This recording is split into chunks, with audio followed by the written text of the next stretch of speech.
శ్రీకర గురుమూర్తి చిరకీర్తి పరుని ప్రాకటంబుగ పద్మంబునందు వికలత లేకుండ వినుతి చేసినను సకల దైవతములను సాంగముగా గొల్చు సుకృత భావము చెల్లును.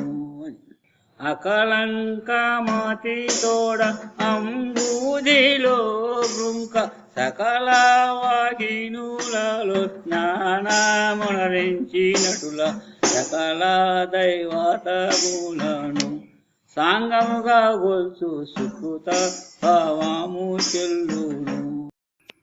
జై నిజ గురుభ్యో నమః. జై అమలాంబ సమేత అనుభవానంద రాజయోగీంద్ర ప్రభుస్వాముల వారి దివ్య చరణారవిందములకు ద్వాదశి వందనములు సమర్పించుకొనుచు ఆవరణ విక్షేప రూప శక్తిద్వయ నిరాసకంబైన శుద్ధ నిర్గుణతత్వ ద్విపదార్థ దరువులు శ్రీ గురు బాలరామస్వాముల వారి విరచితమైనటువంటివి.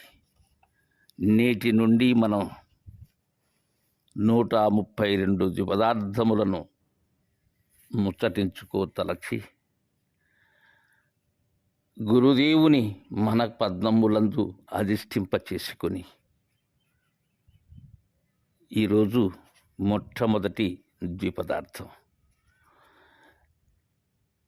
బాలరామ పండిత స్వాముల వారు శివరామ దీక్షిత సిద్ధాంత బోధను మనకు అందచేయుటకై ఎంచుకున్నటువంటి రచనా ప్రక్రియ ద్విపదార్థము. ఈ ద్విపదము అర్థము అంటే ద్విపద మరియు అర్థము. ద్విపద అనబడేటువంటిది మనకు ప్రాచీన తెలుగు సాహిత్యంలో జాతి పద్యము అంటారు. ద్విపదను మనకు లభ్యమైనటువంటి ప్రకారం బసవ పురాణం మొట్టమొదటి ద్విపద కావ్యం. పాల్కురికి సోమనాథుడు రచించినటువంటిది. ద్విపద అంటే దానిలో 2 పాదములు ఉంటాయి. తరువాత గోనబుద్ధారెడ్డి రామాయణాన్ని ద్విపద కావ్యంగానే రచించారు. అయితే సంపూర్ణ రామాయణం కాకుండా యుద్ధకాండ వరకు ఆ మహనీయులు రచించారు. ఈ ద్విపదలో పాదములో 3 ఇంద్రగణాలు, ఒక సూర్యగణం ఉంటుంది. కృష్ణప్రభు దేశికేంద్రుల వారు కందము అర్థము కందార్థముగా ఆయన యొక్క రచన పూర్ణబోధను మనకు అందజేశారు. అలానే బాలరామ పండితులు ద్విపద దానికి మేళవింపైనటువంటి అర్ధరూపమైనటువంటి దరువు, అది ద్విపదార్థము అని. మొట్టమొదటగా గురుదేవులు గురు ప్రార్థనతో ఈ ద్విపదార్థ దరువులు ప్రారంభిస్తూ ఉన్నారు. శ్రీకర గురుమూర్తి చిరకీర్తి పరుని ప్రాకటంబుగా మన పద్మంబునందు వికలత లేకుండా వినుతి చేసినను. ఎలా వినుతి చేయాలి? వికలత లేకుండా వినుతి చేయాలి. అంటే ఇక విచ్ఛేదనం జరగకూడదు. అక్కడ ఏకరూపమైనటువంటి పరిపూర్ణ మనస్కులై వినుతి చేయాలి.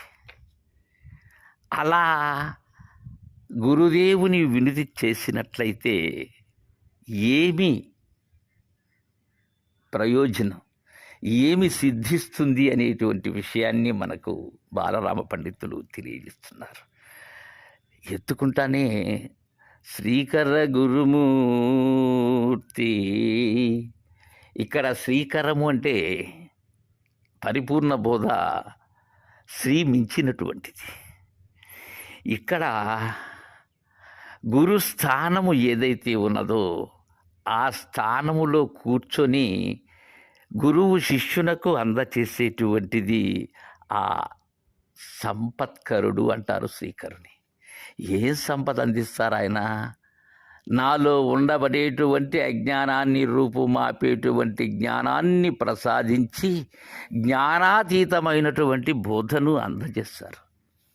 ఇంకా ఆ మహనీయులు ఎలాంటి వారు? చిరకీర్తి పరులు. అది ఈ లౌకికమైన లేక భౌతికమైన కీర్తి కాదది. అది ఎప్పటికీ ఉండబడేటువంటిది, మార్పు చెందనటువంటి కీర్తిపరుడు నిజగురు సార్వభౌములు. అది సురచిర కీర్తి. అది సరే, ఎక్కడ ప్రకటంబుగ మన పద్మంబునందు అలా వెల్లడి చేసుకుంటూ ఉన్నాడు శిష్యుడు. ఎక్కడ అధిష్ఠింప చేసుకుని ఉన్నాడు? మన పద్మములో అధిష్ఠింప చేసుకుని ఉన్నాడు. ఈ మన పద్మము ఉండబడేటువంటి స్థానమే గురుస్థానం. అక్కడకు వెళ్ళినట్లయితే మాత్రమే నిజగురు బోధ మనకు అందుతుంది. అంతేగాని ఇవ్వల చేరి అవ్వల పలుకు మాట్లాడేదానికి కుదరదు. అలా ఆ మన పద్మములో ఇక విచ్ఛేదనం కాకుండా ఉండేటట్లుగా, వికలత లేకుండా, అయితే సంకల్ప వికల్పములు చెందనటువంటి మనస్సు అయి ఉండాలి.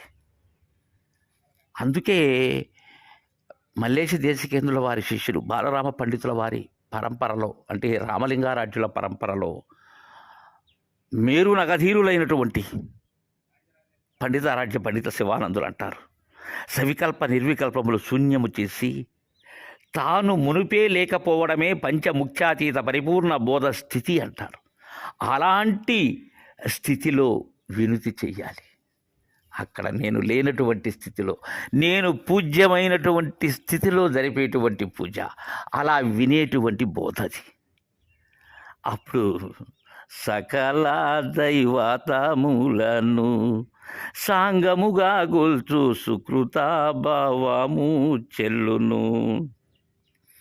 సకలమైనటువంటి వేల్పులు ఏవైతే ఉన్నావో అందరూ కూడా 33 కోట్ల దేవతలు, త్రిమూర్తులు, దేవేంద్రాదులు, వీళ్ళందరినీ కూడా కొలిచేటువంటి దానివల్ల వనకూడేటువంటి ఏదైతే ఉన్నదో